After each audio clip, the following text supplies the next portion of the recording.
Testing of Fuji Differential Pressure Transmitter.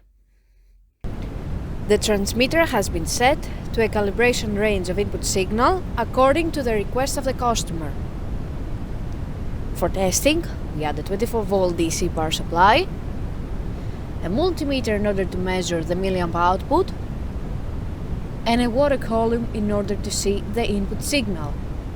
By manipulating the input signal, the unit reacts accordingly, and at the lowest set point, the output is 4 milliamp, and at the highest set point, the output is 20 milliamp.